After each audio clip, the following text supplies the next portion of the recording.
podcast focused on trends shaping the future of manufacturing. I'm Alexandria Burek, your host, here with A.W. Schultz, two thought leaders with a passion for people and manufacturing.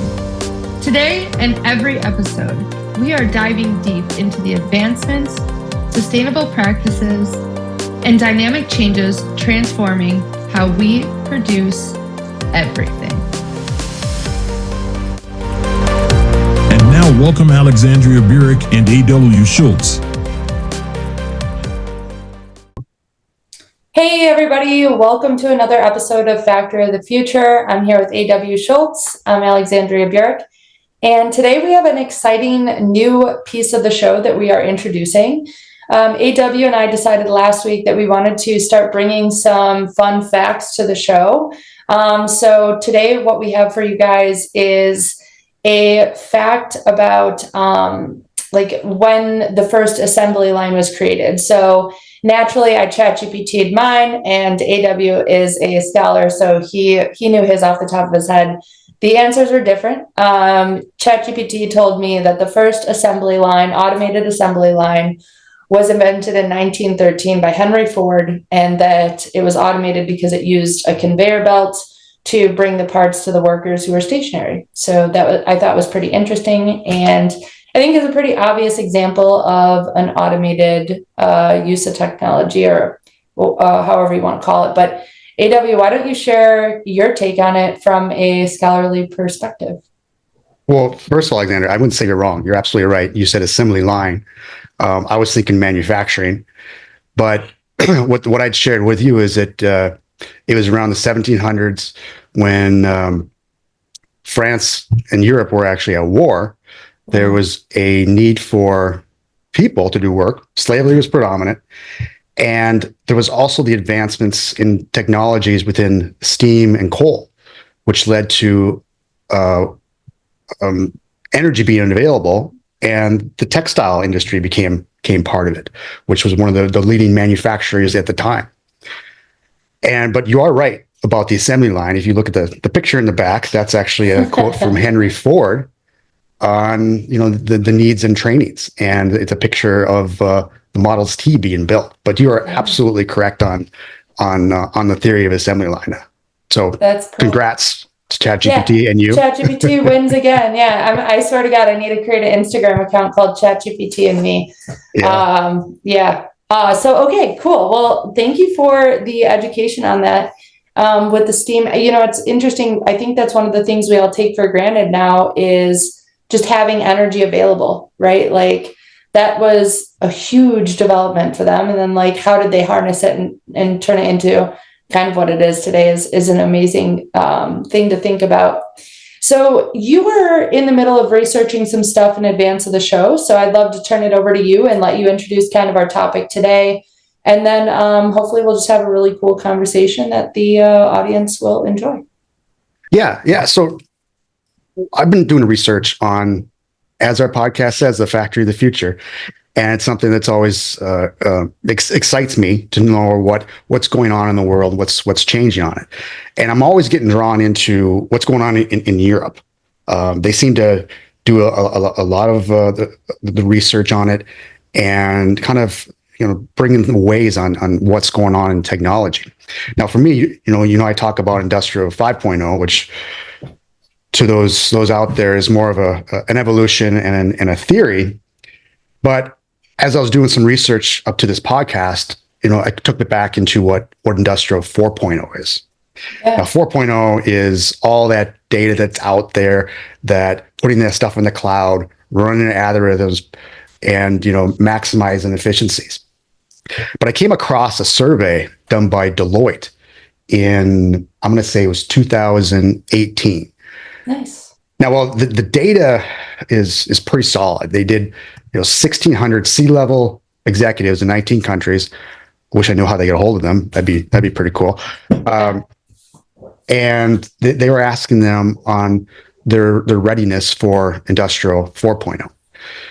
Now, just as we know the history of it, things have changed since COVID. We've seen a dramatic push for supply chains and the insecurities we saw with the common goods that are out there. So we've got some learnings through that. So when I'm looking at this survey, I'm taking a little bit of a backseat on it and seeing what they were seeing on this survey, which is not overly old, but certainly it kind of lays foot to what we might be seeing in the coming years. And I look forward to seeing if a similar survey will be coming out later.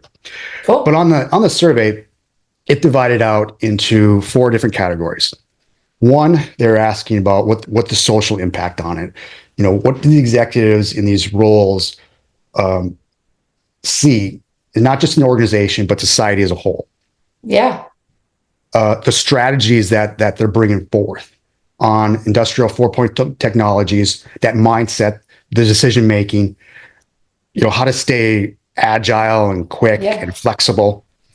And for me, the one that we talk a lot about is talent and workforce. Are the employees, talent strategies of the workforce, are they bringing forth that new talent that they can operate and be part of this new technologies that are being applied within the workplace? And then, of course, the fourth one, which drives a lot of 4.0, is the technology. Yeah. How to improve it, harnessing the potential, that smart technology, digital physical integration, whatever that goes on that hot list. Yeah. So when they ask these executives, and I'm going to read this verbatim, is to what degree does the organization consider itself able to influence the following issues?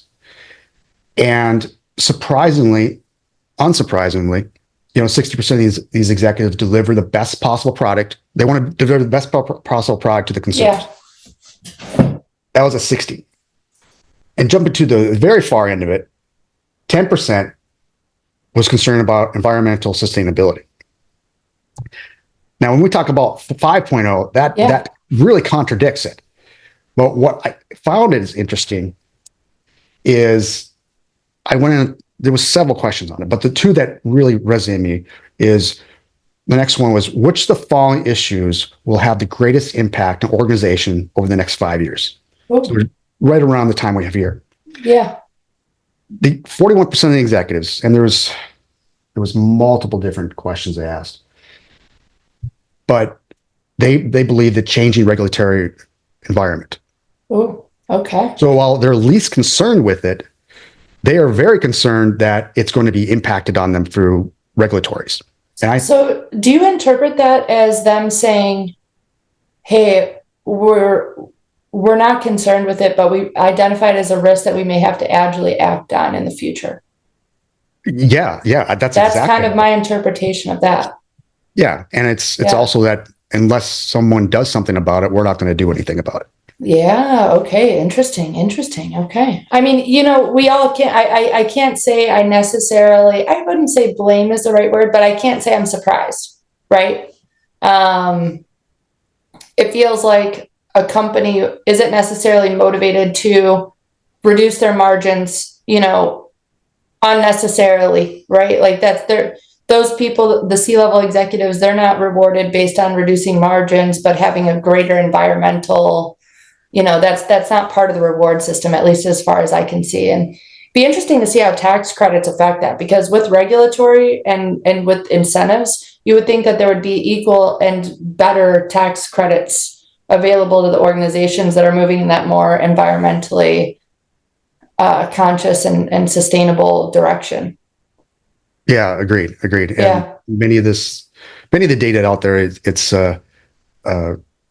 it brings interest to where decisions are being flowed into. Yeah. So that was probably the heart of what I took about this Deloitte survey. And there's several out there also, but when we think about the factory of the future, it's about technology and that flexibility of driving change and driving improvement and incorporating people in part of it. Yeah. So as we were talking about kind of how we were going to approach this episode, which as you're talking through this survey, I would love if you could send this to me firstly, and maybe we could even link it in the show notes for any of the audience that might want to read it if that fits their the reading plans. But I think about when we're selecting technology, I feel like it can only be successful if it's paired with the right leadership and the right people to manage it and roll it out to an organization. When we met at basically a technology conference. That's what that was, is, using technology and people to make better manufacturing decisions and prevent all the failures and things like we talk about here in Factory of the Future all the time. But, you could use the best technology, but paired with the wrong person who doesn't have the right vision or ability to communicate kind of the strategy to the end user, that great technology is useless. So I think, like, when I'm thinking about this, how can these executives or how can anybody in the audience find the right person to pair with this technology? Because that really brings in this human-centric approach. Like, what do you think we could do with that? Yeah, that's that $1 million question. Yeah. And it comes down to, it starts with the person at the top of the mountain. I feel like there's something with, like, I'm almost like waffling between, like, does it work best if the person who is responsible, like who's already in a role, identifies technology they want to bring into the scope to advance and achieve whatever executive or whatever goal the organization has? Is that the best way? Because you've got the person who's ultimately responsible. They've got the buy-in because they're bringing it forth as their idea. So then they're that much more committed to it. Can you? I also had in that survey, they talks about human capital trends. Oh, okay. And it's. I'm just going to read this. Yeah. According to the 2017 Deloitte Global Human Capital Trends, the problem is not simply one of reskilling or planning new and better careers. Instead, organizations must look at leadership, just what you said, structures, diversity, technology, and overall employee experience in new and existing ways. So they talk about robotics, AI sensors, cognitive computers for going mainstreams, open talent economy. I'd have to define That's less. that. Yeah, I think I know what that is. It's less like you're aligned. I think right now our current ecosystem is like, you're an employee of XYZ company. I think it's moving more towards a gig economy. And like, maybe my strength is technology integrations and bridging siloed technology to make better decisions. So instead of me being employed by just my company, I go and bring that skill to all the different companies, and I'm really good at that one thing. And then it's more of an open market, because now I've switched from one company where I've got to do a bunch of stuff I hate, the blah work, like we talked about last. And it's more me doing the things that I'm best at, that I can bring the most value at. And it's less allegiance to one company and more to others. I think that's the way I would interpret that. I think you're right. I think of contractors, I guess that's the term we say. I saw a recent stat that like by 2030, 50% of the workforce is going to be a solopreneur or like gig economy. Like, I think it's either 2030 or 2035.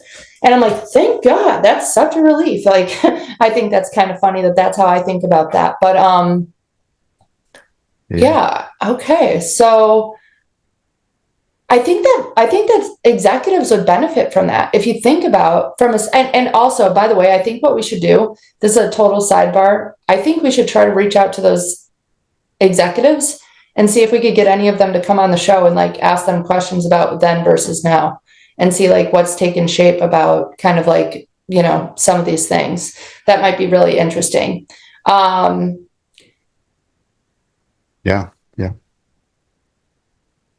So that's a little bit intake what Deloitte had to offer on that. And I wanted to share it with the group because it's very evident to one of our podcasts. Yeah. But what do you think is, like, we're coming up on Q4. Everyone's doing 2025 planning, probably personally and professionally. What do you think, maybe 3 things that anyone in the audience could kind of consider, inspired by or otherwise, that study, that they could plan for in 2025 to give them an edge on the competition. So kind of like the CEO said, oh, we know that this is a potential problem. We're not going to take any action, although we realize we may be caught on our heels about it and it's going to then scramble type situation. But until then, we're just going to say we know it's out there and it could be a potential. Like, what do you think 3 things a executive could kind of try to plan for in 2025 that'll give them a little bit of an edge and put them less on their heels and more on the advance? High level, I mean, I'm still going back to talent development, engaging employees. And, previous episode, we talked about, ESG, environmental, social governance, and what's coming down the pipeline. Because like the survey just indicated, they're worried about some of these regulatory things that are coming forward. And, being ahead of it is beneficial. There's a theory out there, it's called the law of diffusion, or diffusion innovation, I think it's called. Cool. And it's essentially a bell curve. But the idea is you've got your early innovators, and it's set up just like the bell curve.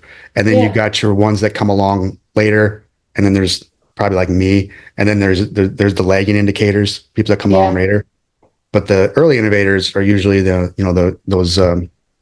those tech companies, those ones that we hear about in the news that they're coming forth. So I think about that when you're trying to do your strategies for 2025, to being up front. But as we talk about in almost every episode, it's still a people thing. You can have all the technology you want, we still need people part of it. Yeah, it's interesting that the way you answered that question was almost from a company perspective, because I went a little bit a layer down on that, and I was thinking in my head about that same bell curve that you described, and how really organizations should be seeking the people on, I guess, the left side of that bell curve, the early adopters, and really targeting those for their development, because those are going to be the ones pushing the company forward with change.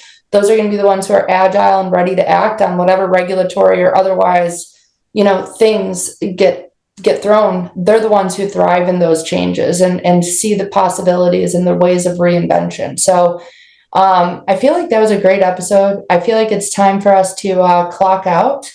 And I think so too. A lot of fun talking about Industrial 4.0, but we are going to check out of here like finished goods. Yeah. All right. Bye. This is Factory of the Future, and we are out of here like finished goods. Stay tuned for our next episode of Factory of the Future, where we're exploring groundbreaking techniques and behaviors that are reshaping industrial landscapes. Don't forget to subscribe and leave us a review and help others discover the cutting-edge insights transforming manufacturing as we know it.